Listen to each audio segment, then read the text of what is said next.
Skriflesing Markus 16 vanaf vers 9 tot 20. Nou terwyl iets soontoe blaai, wil ek graag weer eens met julle 'n kort storieetjie deel. En dalk het ek al hierdie storieetjie aan julle vertel, maar dit is vir my so kosbaar want dit is deel van die opdrag wat die Here vir ons gegee het. En dit gaan oor 'n student met die naam van Chris. Hy was 'n Suid-Koreaanse student, 'n uitruilstudent in Amerika gewees. En as jy al hierdie storieetjie gehoor het, wil ek vra, luister nie met die ore nie, maar luister met die hart. Hoor ouers se begeerte na 'n kind, se lewe wat nie reg is nie. Nou, met sy ouers wat in Suid-Korea gewoon het en hy in Amerika is baie kilometers uit mekaar uit, het sy ouers op 'n dag besluit om vir hom te gaan kuier en hulle die onkostes aangegaan, vliegtuigkaartjies gekoop, vir hom gaan kuier in Amerika. En die dag toe hulle daar instap by sy woning, het sy pa 'n Bybel gehad om vir Chris te gee, want hulle het geweet, hierdie ouers het geweet van Chris se lewe wat nie reg is nie, wat 'n gemors is. En sy pa gee vir Chris toe 'n Bybel. En Chris het hierdie Bybel gevat en hom voor sy ouers in die asblik gegooi. En sy ouers uit die huis uit weggejaag. En so 'n paar dae later is daar 'n klop aan Chris se deur. En toe hy oopmaak, toe is dit die helfte van die polisiemag met so 2 of 3 snuffelhonde. Hulle het in sy besit gevind 'n geweldige groot hoeveelheid in dollarwaarde van dwelms. Nou Chris was deur die dag was hy 'n student, in die nag, wanneer die son gesak het, dan was hy 'n dwelmhandelaar gewees. So Chris was gearresteer gewees en hy was skuldig bevind gewees en hy was tronk toegesluit vir 'n aantal jare. En op 'n dag tydens sy gevangenskap stap hy verby die kombuis in die agterkant waar hulle die kombuise afval gooi, stort. Al die dromme en gemors wat daar gegooi word van die kombuis. Stap Chris daar verby en sy oog vang iets op die grond lê, op die gemors wat daar lê. En hy buig en tel dit op en dit was het Nuwe Testament wat deur die Gideons geplaas word, is toe die boekie wat hy optel, die Nuwe Testament Bybel. En hy vat die Bybel en hy gaan na sy sel toe waar hy aangehou word. En in sy sel besef hy, maar dit is wat hy nodig het. En daar in daardie sel gee hy sy hart vir Jesus Christus. Die Here maak hom sy kind. En vandag is Chris 'n voltydse pastoor in die bediening. Die opdrag wat die Here vir ons gee, gaan en gaan vertel. Jy kan dit doen sonder om jou mond te gebruik. Jy kan dit doen met min woorde. Maar ek wil my boodskap nie vooruitloop nie. Daarom, kom ons lees daarso in Markus 16 vanaf vers 9 tot 20. Markus 16 vanaf vers 9 tot 20. En nadat hy opgestaan het, vroeg op die eerste dag van die week, het hy eers verskyn aan Maria Magdalena, uit wie hy 7 duiwels uitgedryf het. Sy het gegaan en dit vertel aan die wat saam met hom gewees het, terwyl hy hulle treur en ween. En toe hulle hoor dat hy lewe en deur haar gesien is, het hulle dit nie geglo nie. En hierna het hy in 'n ander gedaante verskyn aan 2 van hulle, terwyl hulle loop op pad in die veld. Hulle het ook gegaan en dit aan die ander vertel, maar die het hulle ook nie geglo nie. Later het hy aan die 11 self verskyn, toe hulle aan tafel was, en hy het hulle ongeloof en hardheid van hart verwyd. Omdat hulle die wat hom na sy opstanding gesien het, nie geglo het nie. En hy het vir hulle gesê, gaan die hele wêreld in en verkondig die evangelie aan die ganse mensdom.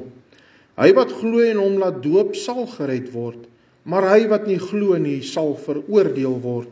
En vir die wat geglo het, sal hierdie tekens volg. In die naam sal hulle duiwels uitdryf, met nuwe tale sal hulle spreek, slange sal hulle opneem, en as hulle iets dodeliks drink, sal dit hulle geen kwaad doen nie. Op siekes sal hulle die hande lê en hulle sal gesond word. Nadat die Here dan met hulle gespreek het, is hy opgeneem in die hemel en het gaan sit aan die regterhand van God. Maar hulle het uitgegaan en oral gepreek en die Here het saamgewerk en die woord bevestig deur die tekens wat daarop gevolg het. Amen. Net tot sover uit die kosbare woord van ons Here Jesus. Ons teksvers van oordenking, Markus 16 vers 15. En hy het vir hulle gesê, gaan die hele wêreld in en verkondig die evangelie aan die ganse mensdom. Nou mense, as ons hierdie hoofstuk 16 van die begin af lees, van vers 1 af, sal ons sien, hy praat daar van 3 vroue. Maria Magdalena, wat ons ook nou van gelees het, waaruit hy 7 duiwels uitgedryf het, en dan was daar Maria, die moeder van Jakobus, en Salome, wat die 3 vrouens is, wat die oggend vroeg opgestaan het, speserye gaan koop het om die liggaam van Jesus te salf. Maar toe hulle nou daar in die oggendure daar kom, toe vind hulle die graf is oop en die graf is leeg, en 'n engel wat vir hulle sê, hy wat gekruisig is nie hier nie, hy het opgestaan, gaan vertel die ander daarvan. En dit is vir my nogal kosbaar gewees, toe ek die lees van die 3 vroue, die eerste evangeliste, die eerste getuienisse, hulle was die witness gewees wat van Jesus se opstanding was, 'n vrou. Vir 'n vrou dink ek moet dit regtig bemoedigend wees, want in hierdie wêreld kan 'n vrou maklik afgekraak word en gesê word, bly sit en bly stil, jy's 'n vrou, jy weet niks nie. Maar Jesus Christus gebruik 'n vrou, die eerste evangelis, om te vertel, en op pad terug na die disippels toe, soos ons nou hier gelees het, was hulle bang gewees, hulle wou nie vertel nie, hulle was bevrees gewees. Ek dink die skok en hulle het nie verstaan wat gaan aan nie, hoe is dit moontlik? Maar op pad terug, toe loop hulle vir Jesus raak, toe verskyn hy aan hulle, en hulle val aan sy voete neer, dit sal jy Matteus gaan lees. Hulle val aan sy voete neer en hulle aanbid hom, en hy sê, gaan gou, gaan vertel wat julle gesien het, gaan vertel ek het opgestaan, ek leef, gaan vertel. En hulle kom by die disippels en hulle vertel vir hulle, luister, Jesus leef, hy het opgestaan, die graf is leeg. Maar hulle glo hulle nie. Hulle glo hulle en hulle sê, ag nee man, hierdie is onsinnige praatjies. En die Here verskyn weer aan ander 2, en die vertel ook vir die disippels, hey, Jesus het opgestaan, hy leef. Hulle het hulle nie geglo nie. Nou mense, dit is so. Om so 'n storie te vertel, wie gaan jou glo? In die King James, boon vers 14, is daar 'n opskrif wat die Bybelvertalers ingeskryf het, The Great Commission, die groot opdrag, het die Bybelvertalers daar ingevoeg. En dit is inderdaad 'n groot opdrag. Die grootheid van die opdrag is nie net die wyte van die wêreld nie, maar is ook die belangrikheid van die opdrag wat dit so groot maak. Want daagliks sterf mense in hulle sondige toestand en is hulle vir ewig verlore. 'n belangrike opdrag word gegee. Jesus vertel vir die disippels, gaan die wêreld in en verkondig die evangelie aan die ganse mensdom. Die opdrag is baie duidelik gewees. Baie duidelik. In Johannes 20 vers 21 sê Jesus vir hulle, vrede vir julle, soos die Vader my gestuur het, stuur ek julle ook. Baie duidelik is die opdrag. Soos die Vader my gestuur het, so stuur ek julle ook. En die Vader het Jesus gestuur om wat te doen? In Efesiërs 2 vers 17 lees ons, en hy die evangelie van vrede kom verkondig aan julle wat ver was en aan die wat naby was. Hy het gekom om die evangelie van vrede te verkondig. gaan die wêreld in en gaan vertel.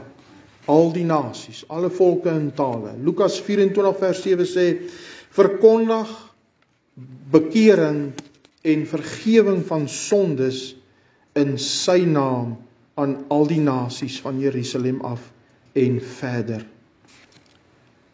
Verkondig bekering en vergewing van sondes in sy naam aan al die nasies van Jerusalem af en verder. Baie belangrik, in sy naam. Ek wil net so 'n oomblik hier stil staan. Ons het vanoggend ook gehoor toe daar gesê is, die naam bo alle name. Daar is net een naam. Die naam bo alle name is Jesus Christus. Nou, ons lees in die Bybel, in die laaste dae sal daar afval kom. Daar sal valse profete kom, daar sal leenaars kom, mense wat se ore gestreel word. En mense, ek weet nie of u ook al opgelet het nie, maar die netwerk of die internet, die meeste van die mense in hierdie wêreld is deesdae gekonnekteer met die internet. Of met 'n telefoon, of met 'n laptop, tablet, of watse tegnologiese, elektroniese toestel, is grootendeels is die wêreld gekonnekteer daarmee. En as jy dit oopmaak en jy gaan daarop, dan kry jy, ek weet nie hoe dit is nie, maar op 'n stadium was dit vol gewees wat die moslems en verskeie ander mense wat dieselfde paadjie gevolg het, wat gesê het, waar in die Bybel het Jesus self gesê dat hy God is. Dit was asof hulle die netwerk, dit is net gedamp op die internet. As jy dit oopmaak, dan kry jy hierdie vraag, waar het Jesus in die Bybel gesê dat hy is God? Nie om die vraag te vra omdat hulle die waarheid wil weet nie, maar omdat hulle die waarheid wil verkeerd bewys. En onlangs het ek agtergekom dat die naam van Jesus, die aanval op sy naam, op die naam Jesus, is so groot. Hulle gaan so ver om te sê dat Jesus is die valse Messias. Hy's 'n leenaar. Iemand het my vanoggend gesê dat 'n pastoor of iemand, 'n gehoor van mense was, vir die mense sê Jesus is 'n leenaar. Vir my was daar op 'n stadium, of toe ek met iemand te doen gekry het, hy vir my in my gesig gesê, die valse Messias is JES. Hy kon nie eers die naam Jesus uitspreek nie. Dit het my geskok tot in my fondasie, my fundament. Hoe kan 'n persoon sê dat Jesus is die valse Messias?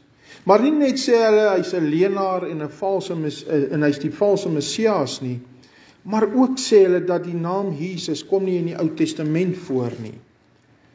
Die naam van die Seun van God is nie Jesus nie. En hulle gaan so ver om te verduidelik uit die Hebreëus uit wat die naam van die Seun van God is. En dan kom hulle uit op die naam van Jahu. En ek weet nie of dit julle ontstel nie, maar wanneer hulle my Jesus wil uitmaak as 'n leenaar, dit ontstel my tot in my diepste. Dit is, dat ek vir die Here op 'n stadium sê, Here, hoe is dit dat ek so ontsteld is daaroor? Hoekom beledig hulle my koning? En dis asof niemand hulle keer nie, hulle kan maar net aangaan daarmee. Jahu. En ek lees gister of eergister iemand se kommentaar gelewer het om 'n persoon wat sê dat die naam van die Seun van God is Jahu. Toe sê hy, maar dit is nogal interessant, dat daar 'n, verskoon die Engels, 'n search engine vir die internet met dieselfde naam is Jahu. Die internet hou niks goeds in vir ons nie. So hoe is dit dat hierdie naam gekoppel kan word aan God se Seun? Jahu. Maar as ons die oog op God hou, op Jesus hou, en ons hou vas aan die waarheid, kan ons oog net op hom hou en weet, Jesus Christus is die Seun van God. Die eerste keer, of dat ek so sê, toe 'n persoon my genader het met die evangelie, het die man vir my gevra in Engels, do you know Jesus Christ? En op daardie oomblik, toe hy vir my daardie vraag vra, wou ek weghardloop. Ek het so ongemaklik gevoel. Ken jy vir Jesus Christus? Nou as die naam Jesus nie die seun van God se naam is nie. Hoekom het dit so uitwerking op my gehad? Ek myself het vir iemand anders gevra, dieselfde vraag, ken jy vir Jesus Christus?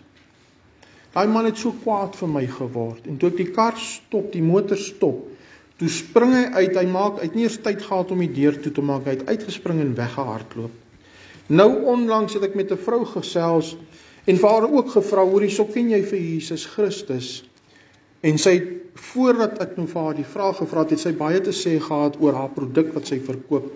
Nou ek gaan dit met die gedagte dat as ander mense met my kan gesels oor allerlei dinge, dan kan ek ook oor Jesus praat. Hulle het die vrymoedigheid om te praat wat hulle wil praat, ek het dan ook die vrymoedigheid om te praat oor Jesus. En sy vertel vir my haar produk, en ek sê nou ja, jy's nou 'n goeie bemarker, maar kom, ek het ook ietsie om vir jou te vertel. Ken jy vir Jesus Christus? En op daardie oomblik gooi sy haar hande in die lug en sy sê, ek kan nie hierna luister nie. Ek kan nie hierna luister nie, en sy het omgedraai en sy het geloop. Die naam Jesus Christus, wat so 'n uitwerking op iemand het, dan sê hulle, dit is nie die seun van God nie. Mense, die opdrag is baie duidelik, ook in Handelinge 1 vers 18. Julle sal krag ontvang wanneer die Heilige Gees oor julle kom, en julle sal my getuies wees in Jerusalem, sowel as in die hele Judea, Samaria en tot aan die eindes van die aarde. Julle sal getuies wees van my. Dit is 'n opdrag. Dit is duidelik dat ons 'n opdrag gekry het, gaan vertel. Gaan vertel die evangelie, gaan vertel die goeie nuus. 'n evangelis het werk gedoen in Israel. En hy het met die Israeliete, met die Jode daar gepraat. En hy sê vir die persoon, hy sê, meneer, ek gaan nou 'n naam aan jou noem. En dan gaan ek vir jou vra, wat is jou reaksie? Wat voel jy hier binne? As ek die naam aan jou noem. Dan sê jy vir my, hoe voel jy hier binne? Wat gebeur daar binne? En hy sê toe die naam Jesus Christus. En hy sê, vra toe vir die persoon, hy sê, hoe voel jy hier binne? Hy sê, ek voel kwaad. Hy sê, ek weet nie hoekom nie. Hy sê, maar ek voel kwaad. Toe jy die naam noem, toe voel ek kwaad. Ek is ongelukkig, ek is kwaad. Nou as jy die naam Chris gebruik, of Pieter, of Jakobus, daai naam het nie so uitwerking, maar die naam Jesus Christus het 'n uitwerking op elke persoon. Party mense steek dit goed weg. Ek myself het dit goed weggesteek, alhoewel ek wou weghardloop, ek kon nie. Maar dit het 'n uitwerking op ons. En ons moet dit weet, op elke persoon het daardie uitwerking, en ons het nodig met die vrymoedigheid om van Jesus Christus te praat, want die opdrag is baie, baie duidelik. Gaan en gaan vertel. Selfs in die Ou Testament is daar so 'n opdrag. Psalm 96 vers 3. Vertel onder die nasies sy eer, onder al die volke sy wonders. Gaan vertel onder die nasies sy eer, sy majesteit, sy mag. Gaan vertel dit, sy wonders wat hy doen. Vertel jou getuienis wat God vir jou gedoen het. Vertel dit. Die opdrag is baie duidelik. Gaan en gaan vertel. En veral nou in hierdie tyd. Met alles wat besig is om te gebeur in die wêreld, het ons nodig om te vertel.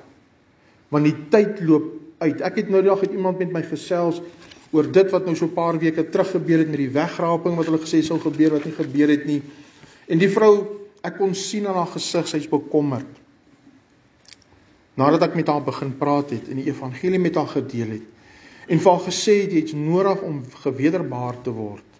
Jy kan kerk toe gaan, jy kan vir Jesus vra vir dinge en hy sal vir jou die dinge doen of jou help daarmee, want hy bewys aan jou hy leef, maar jy het nodig om weergebore te word.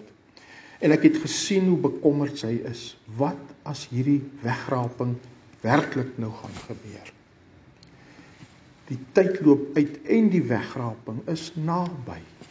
Die koms van Jesus is naby. Maar ons moet ons oog op hom hou.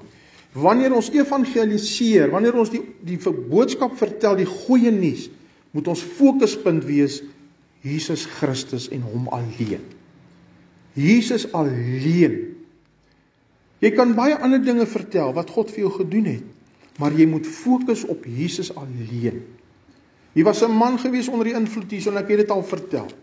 En op daai stadium was ek so gefokus op die Here, dat ek gesê, Here, wanneer ek met die evangelie deel met ander mense, laat ek op U fokus.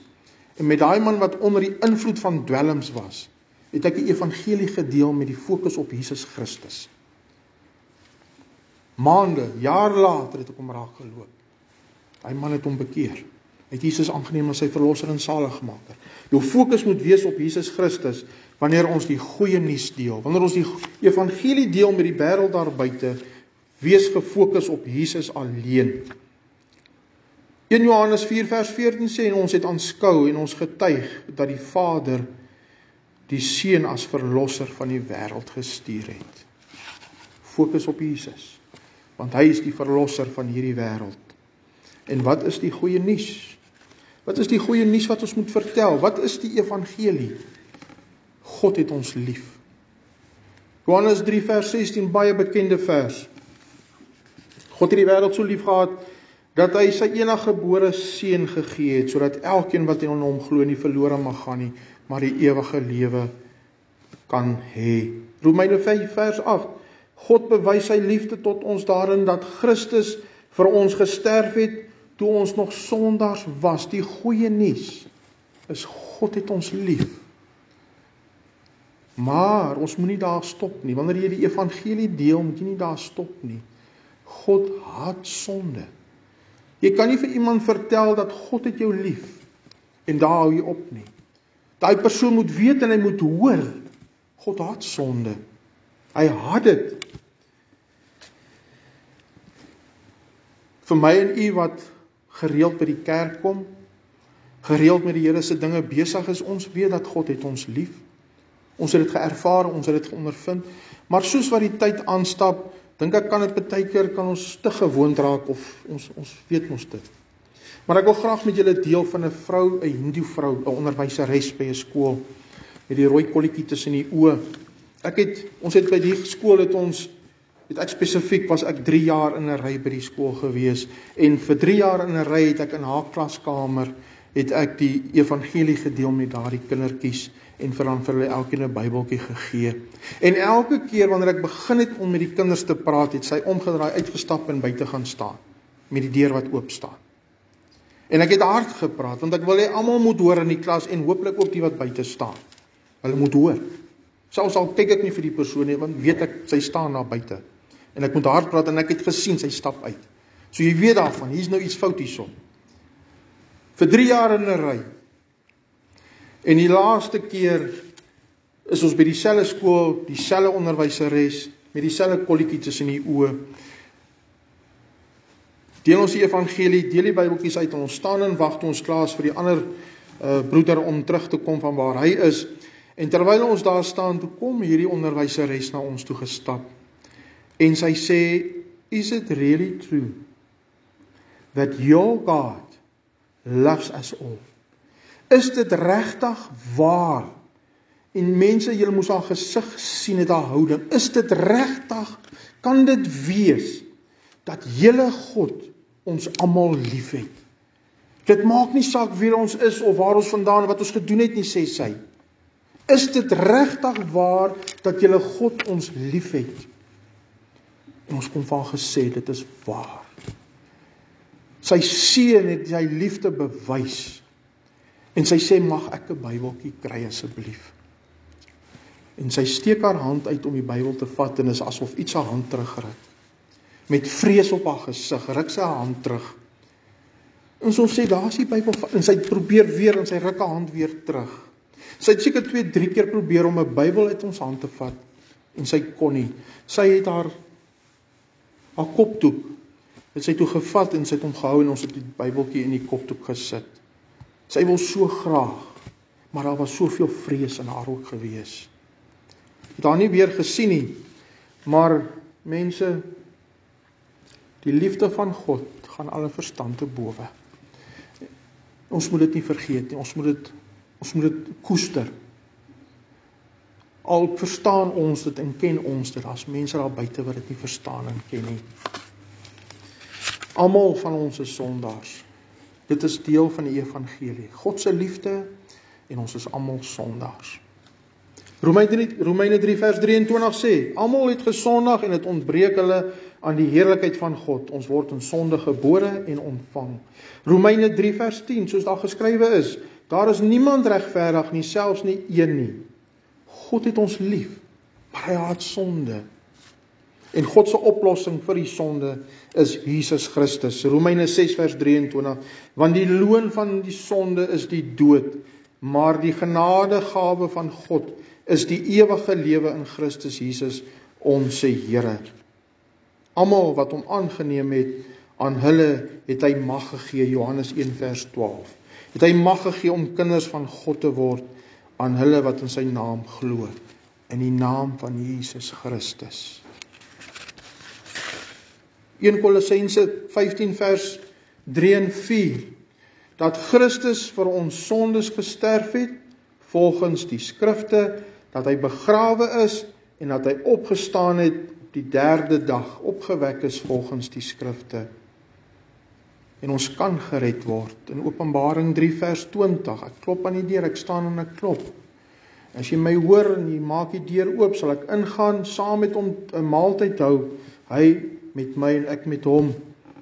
Romeine 10 vers 3, elkeen wat die naam van die Here aanroep, sal gered word.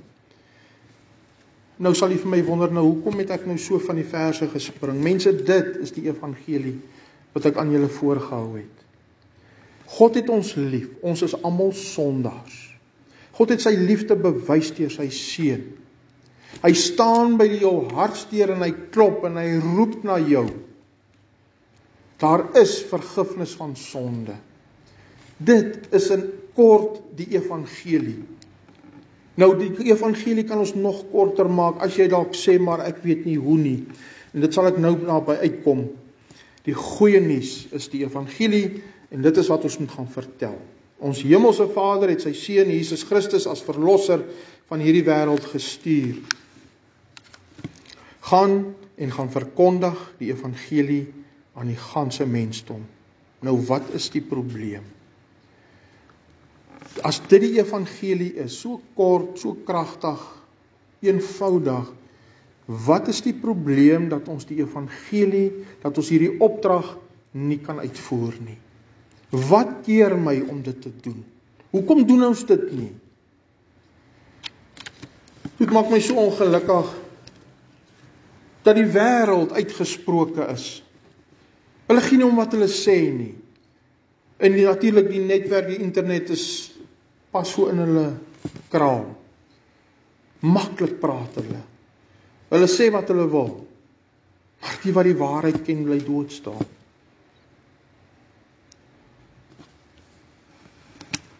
Wat keer ons om hierdie groot opdrag uit te voer? Johannes 4 vers 35 sê die Here, hy sê, slaan julle oë op en aanskou die lande dat hulle al wit is vir die oes.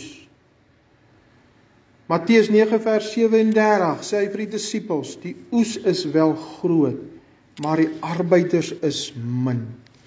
Daar is 'n oes, die oes is ryp, die oes is wit. Daar's oorvloed op die land. Maar daar's nie arbeiders nie. Daar's nie arbeiders nie. Wat maak dit dat ons hierdie opdrag nie wil uitvoer nie? Traagheid van die vlees. Traagheid. Wat is traagheid? As jy wil sien wat is traagheid, gaan daarso na Checkers toe, dan gaan sien jy die persoon wat agter die til werk. Wat die groceries deur die til, dit moet scan. Dan sal jy sien wat is traagheid. Daar's nie 'n ywer nie. Daar's nie 'n ywer vir die werk nie. Dit is soos as my vrou vir my sê, asseblief, my skattebol, wil jy nie vir my 'n gaatjie in die muur boor? Ek het 'n ornament gekoop. Boor vir my 'n gaatjie teen die muur.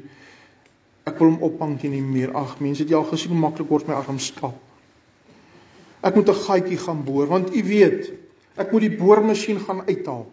Ek moet 'n lang kragdraad gaan uithaal. Ek moet 'n 2-punt plak gaan soek. Dan moet ek 'n skerp boorpunt kry. Ek moet amper die helfte van die, en ek nog die lerok gaan kry, en ek moet die goed dra. En dan moet ek een enkele gaatjie boor. En dit is nog niks, en dan moet ek die goed weer gaan bære ook. Die vlees, die traagheid van die vlees wat nie wil nie. Galasiërs 6 vers 9 sê, laat ons nie moeg word om goed te doen nie, want op die regte tyd sal ons maai as ons nie verslap nie. Die produk sal ingebring word, die beloning sal daar wees. Moet nie verslap nie. Moenie moeg word om goed te doen nie. Gaan vertel. Wat keer my om hierdie opdrag uit te voer? Die lewensonderhoud. My familie moet versorg word. Ek moet kos op die tafel sit, ek moet gaan werk. En as ek klaar gewerk het, is ek moeg. En dan moet ek nog gaan evangeliseer ook. Ek is moeg. Jy weet, tydens die COVID en na die COVID storieetjie by die Gideons, het ons meer as amper die helfte van die Gideons verloor, weens omstandighede, besighede wat toegemaak het, besighede se inkomste wat met die helfte gedaal het, wat hulle sê, ons kan nie meer nie, ons maak klaar. Ek moet tyd spandeer aan my werk, ek kan nie meer deel wees van die Gideons nie. Want die lewensonderhoud is tog so belangrik. Die skuldklas is so groot. En al wat my gedagtes besig hou is die skuld. Dit put my uit en dat ek nie meer tyd het vir die Here se dinge nie. Ek weet ek was daar. Ek weet hoe voel dit. 2 Timoteus 2 vers 4 sê, niemand wat 'n krygsman is, wikkel hom in die werksaamhede van die lewensonderhoud nie, sodat hy die een kan behaag wat hom vir diens gewerf het. 'n Man wat 'n krygsman is, wikkel hom nie in die werksaamhede van die lewensonderhoud nie, want jy moet beskikbaar wees vir die een wat jou gehuur het. Ek en u is krygsmanne vir God. Maar ons raak so besig, ons is nie beskikbaar vir God en sy dinge nie. Die oes is wit, oras genoeg, maar die arbeiders is min. Wat keer my om hierdie opdrag uit te voer? Teespoed. Teespoed in enige vorm kan my spoed breek. Teespoed. Ek kan onthou, die eerste keer wat ek saam met 'n broeder sou gaan Bybels plaas het, daardie oggend iets het gebeur, een of ander oproep of een of ander boodskap het ingekom, my spoed is gebreek. Ek is nie lus nie. Hy kom daar aan om my op te tel om saam met hom te gaan en ek sê, ag broeder, vergewe my, maar ek kan nie saam met jou gaan nie. Ek is baie jammer. Ag, daai teleurstelling op sy gesig sal ek nooit vergeet nie. En toe hy daar wegry, toe breek my hart. Dat ek toegelaat het dat teespoed gekeer het, dat ek die eerste keer kon saamgaan. Want ek het my oog was net op hierdie probleem. Ek sien foto's van ouens, broeders wat evangelisasiewerk in die buiteland gaan doen het vir die Gideons, Bybels gaan plaas het. En een van die persone het foto's geneem van die voertuie wat hulle daar gebruik om van een punt na ander punt te beweeg. Nou, ons moet weet dat die paaie daar so is nie soos ons in die son nie. Die paaie daar is byna ontoeganklikbaar. Dit is baie moeilik, dit is op en af en dit is dongas en dit is nie plat geteer en gelyk paaie nie. Maar hy neem foto's van hierdie buitebande van hierdie voertuie. Mense, dit is 'n buiteband wat nie meer 'n buiteband is nie. Dit is erg. Jy weet, 'n buiteband het mos die rubber aan die buitekant uit loopvlak, en as die loopvlak afgery is, dan moet jy mos nou die band ruil, maar hierdie mense het hom nog verder gery. En dan as jy nou verby die loopvlak gaan wat nou afgery is, dan kom jy by 'n gedeelte waar daar staal in die rubber in die band is. Hulle het verby die staal gery, hy's weg, daar's nie meer staal nie.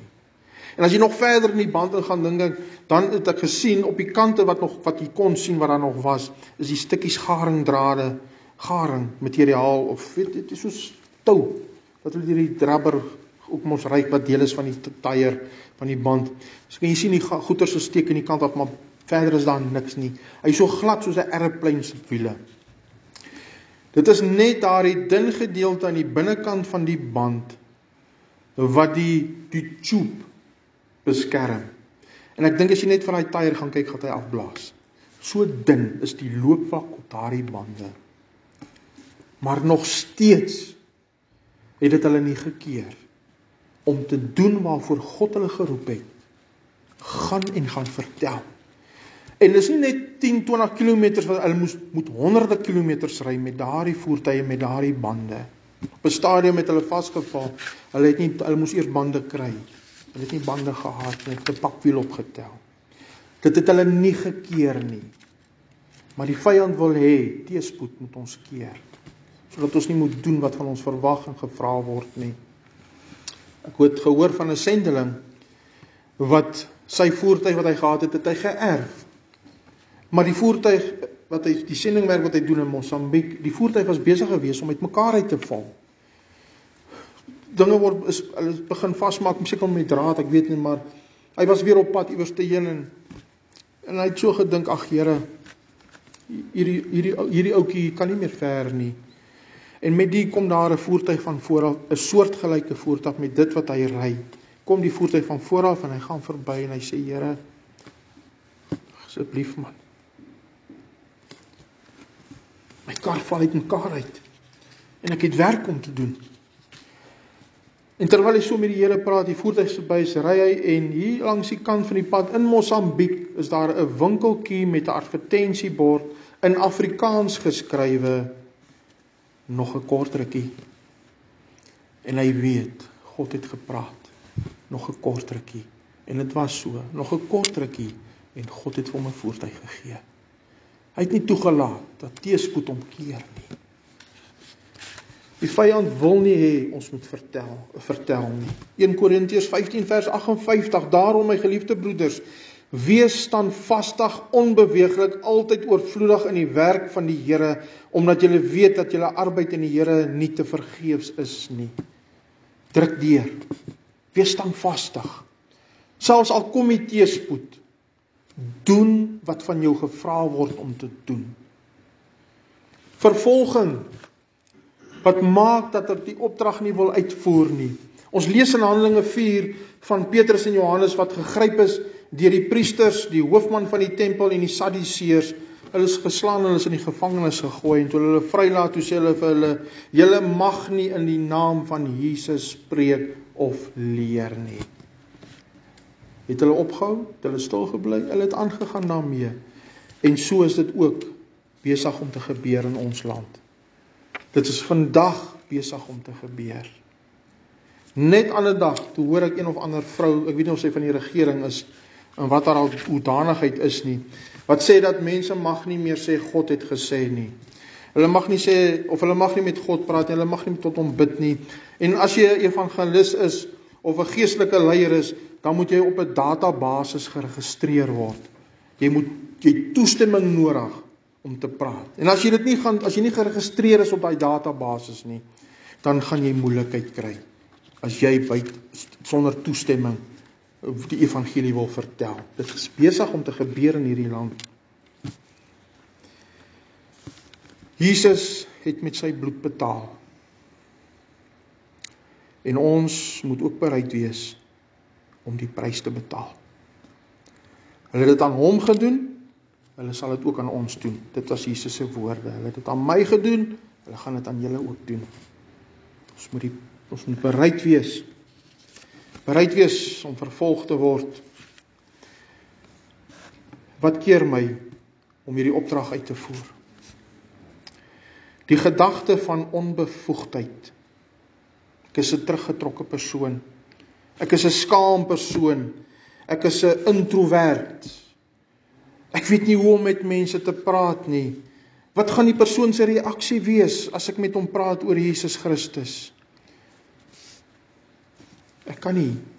Ek kan nie. Ja, Moses het ook gesê, ek kan nie. Hy het soveel verskonings gehad, dat die Here op 'n stadium vir hom kwaad geword het. Die Here gaan vir jou en vir my ook kwaad word. As ons soveel verskonings het. Jy weet, ek hoor van 'n persoon in Amerika, David King. Ek weet nie of hy nog leef nie, maar by sy geboorte, was hy vir 20 minute sonder suurstof. So David het breinskade opgedoen. Maar David het so 'n begeerte in sy hart gehad. En dit was om 'n prediker te wees vir Jesus. Hy wou 'n predikant wees.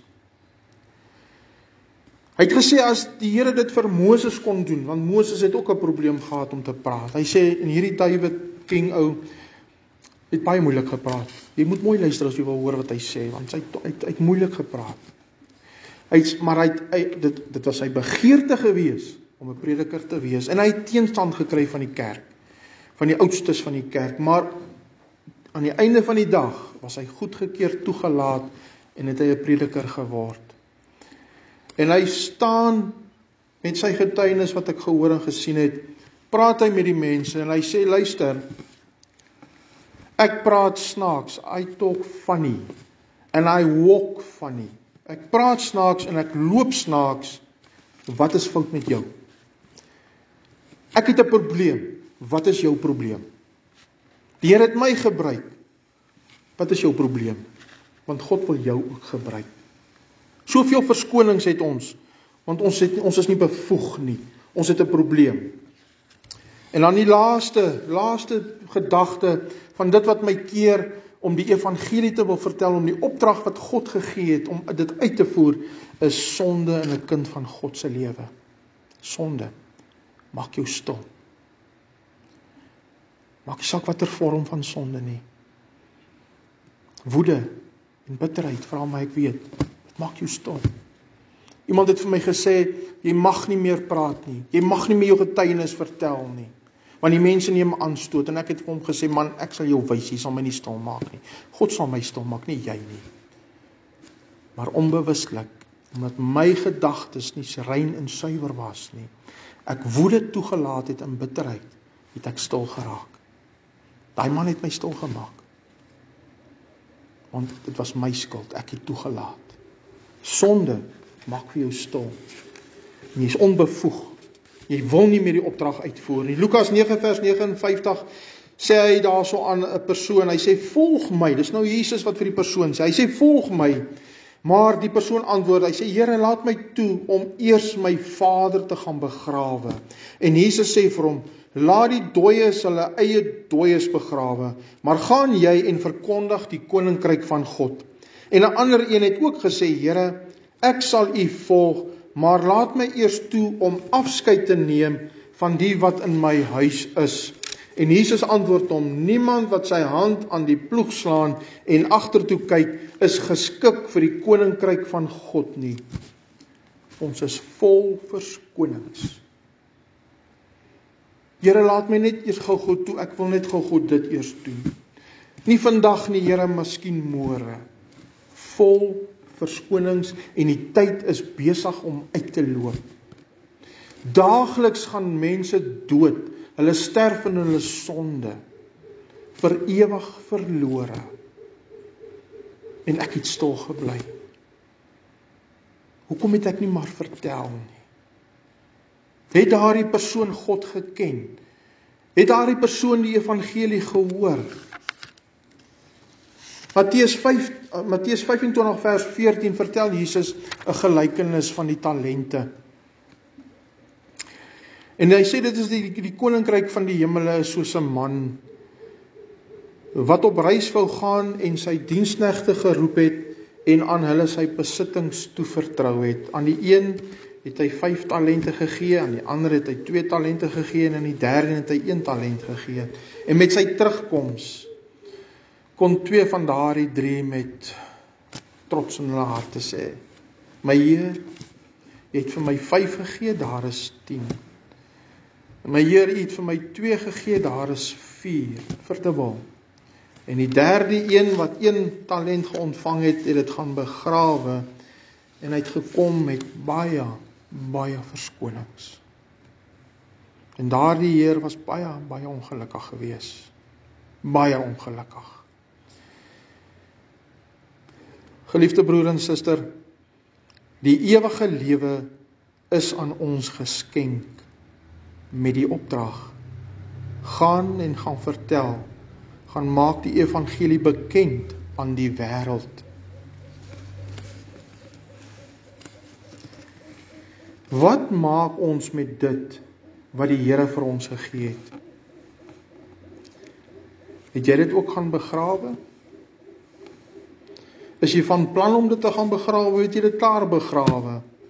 En dink jy by jouself, ag, my familie, my kinders, my geliefdes, my vriende, kennisse, hulle kan nou maar almal hel toe gaan. Want ek is nie bevoeg nie.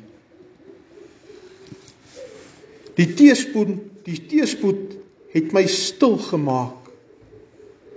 Ek is te besig met die lewensonderhoud. Ek is te besig met sonde. Laat hulle maar hel toe gaan. Ek is nie bevoeg nie, ek kan dit nie doen nie, ek wil dit nie doen nie. God het vir ons gegee die ewige lewe verniet. Wat maak jy daarmee? Geliefde broer en suster, as jy dit begrawe het, gaan haal dit uit, gaan grawe dit op en gaan woeker daarmee. Dit wat God vir jou gegee het. Hy het jou die ewige lewe gegee, gaan deel dit met ander, dit wat hy vir jou gegee het. Gaan en gaan vertel die goeie nuus. Die halleluja, nou loop my tong, help my asseblief. Dan sê hy daai, lied nommer 234.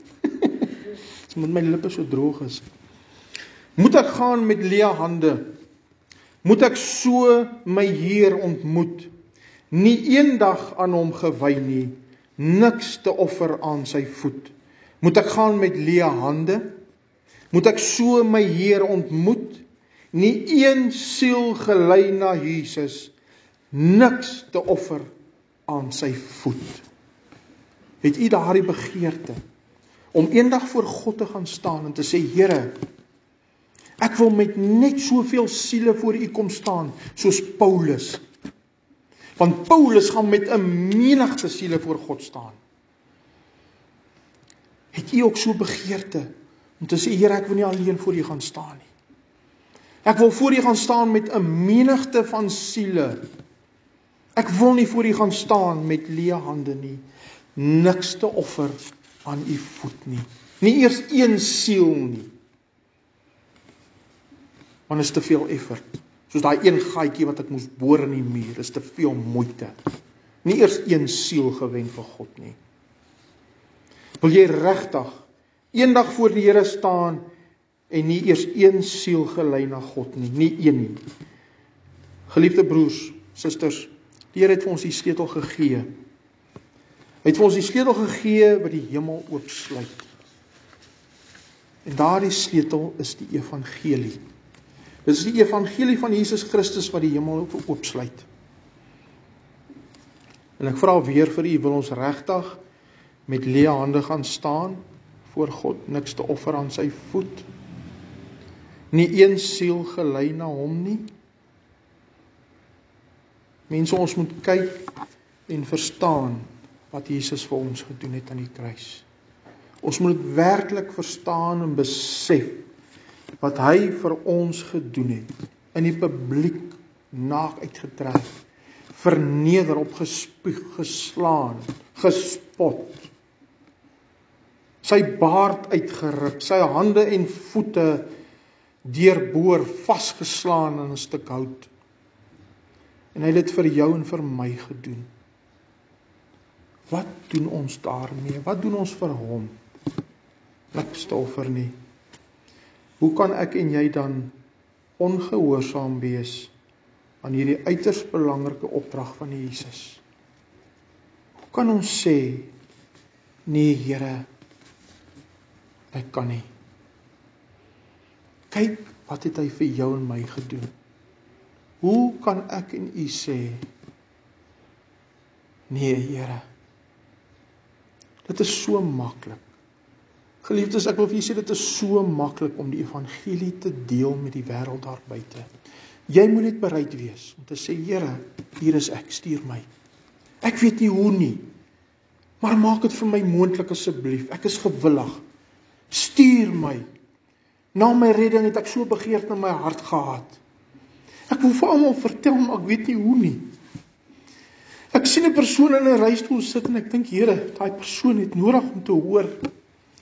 U maak gesond. Maar ek weet nie hoe om daai persoon te nader nie. Ek het verbygegaan.